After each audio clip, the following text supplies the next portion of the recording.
આખા દિવસમાં કઈ મોટી ઘટનાઓ બની છે, ક્યાં તમારા જાણવા જેવા અને મહત્વના સમાચાર બન્યા છે, એ બધા વિશે આપણે ટૂંકમાં ચર્ચા કરી લઈએ. અને શરૂઆત આપણે એક મોટા નિર્ણયથી કરીએ કે આજે ભારત સરકારે એટલે કે ખાસ કરીને પીએમ મોદીએ એક મોટો નિર્ણય લીધો છે અને તેમણે કહ્યું છે કે લોહી અને પાણી એક સાથે ન વહી શકે. અને આ સાથે ગઈકાલે ચિનાબ નદી પર બનેલા બગલીહાર ડેમના દરવાજા તેમને બંધ કરી નાખ્યા હતા અને હવે રિયાસી જિલ્લામાં સલાલ ડેમના દરવાજા પણ બંધ કરી નાખવામાં આવ્યા છે. અને જળપ્રવાહ બંધ થતાની સાથે જ પાકિસ્તાનમાં વહેતી ચિનાબ નદીનું જળસ્તર ઘટી ગયું છે અને આ સાથે જ અનેક જગ્યા પર ચિનાબ નદી સુકાઈ પણ ગઈ છે. અને બીજી તરફ ઝેલમ નદી પર જે કિશનગંગા ડેમ છે ત્યાં પણ ભારત સરકાર આવી મોટી કાર્યવાહી કરી શકે છે. રશિયાના રાષ્ટ્રપતિ વ્લાદિમીર પુતિને હવે પ્રધાનમંત્રી નરેન્દ્ર મોદીને ફોન કરીને પહેલગામ હુમલાની નિંદા કરી છે. આ સાથે મહત્વનું છે કે તેમને દરેક સંભવ મદદ કરવાનું પણ વચન આપ્યું છે. બીજી બાજુ જો જોવા જાય તો પાકિસ્તાનને હવે વિદેશ મંત્રી એટલે કે રશિયાના વિદેશ મંત્રી પાસે ફરી એકવાર મદદ માંગી છે. એમને કહ્યું છે કે તમે આમાં મધ્યસ્થતા કરો. જો કે રશિયાએ એમ પણ કહ્યું છે કે અમે મધ્યસ્થતા કરવા રેડી છે, પરંતુ તમે તમારા દેશમાં આતંકવાદને શોધવા ભારતની મદદ કરવી પડશે. ભારત અને પાકિસ્તાન વચ્ચે જે તણાવ વધી રહ્યો છે એ વચ્ચે અત્યારે સમુદ્રમાં ચીનની લશ્કરી પ્રવૃત્તિઓ વધી ગઈ છે અને આને જ કારણે આજે ભારત અને જાપાનના રક્ષા મંત્રીઓએ મુલાકાત કરી હતી. છેલ્લા 6 મહિનામાં બંને દેશોના રક્ષા મંત્રીની આ બીજી બેઠક છે. ભારત અને જાપાનના રક્ષા મંત્રીની બેઠકમાં રાજનાથસિંહે કહ્યું કે પહેલગામ આતંકવાદી હુમલાને પગલે ભારત સાથે મજબૂત એકતા દર્શાવવા બદલ હું જાપાન સરકારનો આભાર માનું છું. સાથે એમને એમ પણ કહ્યું કે સરહદ પારના જેટલા પણ જોખમો છે એ બધા સામે ભારત અને જાપાન એક સાથે લડશે. ભારત પાકિસ્તાન સામે કોઈ મોટા યુદ્ધની તૈયારી કરતું હોય ને એવું લાગી રહ્યું છે, કારણ કે પ્રધાનમંત્રી નરેન્દ્ર મોદી અને સંરક્ષણ સચિવ રાજેશ કુમાર સાથે એક મહત્વપૂર્ણ બેઠક યોજાઈ છે. આ સાથે ભારતે વાયુસેનાના વરિષ્ઠ અધિકારીઓ પીએમ નિવાસ સ્થાને પણ મળ્યા હતા. આ પહેલા પ્રધાનમંત્રી નરેન્દ્ર મોદીએ રવિવારે એર ચીફ માર્શલ અમરપ્રીત સિંહને મળ્યા હતા. બંને વચ્ચેની મુલાકાત લગભગ 40 મિનિટની ચાલી. તે જ સમયે પીએમ મોદીએ જમ્મુ કાશ્મીરના સીએમ અમર અબ્દુલ્લાને પણ મળ્યા. બંને નેતાઓ વચ્ચેની મુલાકાત લગભગ 25 મિનિટ ચાલી. આ બેઠકમાં આતંકવાદને નાબૂદ કરવા અંગે મહત્વપૂર્ણ ચર્ચા પણ થઈ. જો કે તમને જણાવી દઉં કે હવે પીએમ મોદીએ દરેક વસ્તુની સેનાને છૂટ આપી દીધી છે કે હવે તમારે સમય, લક્ષ્ય અને કાર્યવાહીની રીત તમારે જ નક્કી કરવાની છે. કોંગ્રેસના નેતાએ રાફેલ એરક્રાફ્ટને લઈને એક વિવાદાસ્પદ નિવેદન આપ્યું છે અને રાફેલને રમકડા સાથે ગણતરી કરી હતી. એમને કહ્યું કે સરકારે રાફેલ ફાઇટર જેટને એરપોર્ટ પર લીંબુ અને મરચા સાથે લટકાવીને પાર્ક કરી રાખ્યા છે.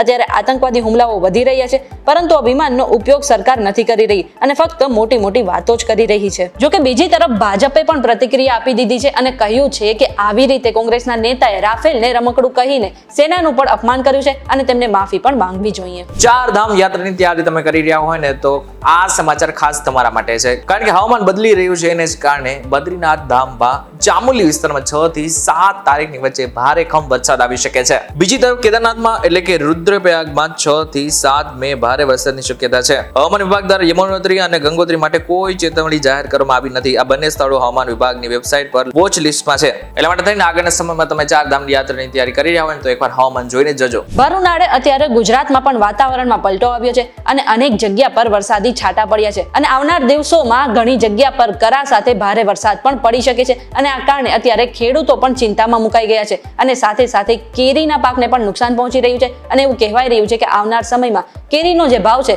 એ વધી પણ શકે છે. ધોરણ 12 નું વિજ્ઞાન પ્રવાહ અને સામાન્ય પ્રવાહનું જે પરિણામ હતું ને એ આજે આવી ગયું છે. ધોરણ 12 વિજ્ઞાન પ્રવાહનું 83.51% પરિણામ, જ્યારે સામાન્ય પ્રવાહનું પરિણામ 93.7% આવ્યું છે. વિજ્ઞાન પ્રવાહમાં મોરબી જિલ્લાનું સૌથી વધુ 92% પરિણામ આવ્યું છે, જ્યારે બીજી બાજુ દાહોદ કેન્દ્રનું સૌથી ઓછું 54% પરિણામ આવ્યું છે. સામાન્ય પ્રવાહમાં બનાસકાંઠા જિલ્લાનું સૌથી વધુ 97.20% પરિણામ આવ્યું છે, જ્યારે વડોદરા જિલ્લાનું સૌથી ઓછું 87.77% પરિણામ આવ્યું છે.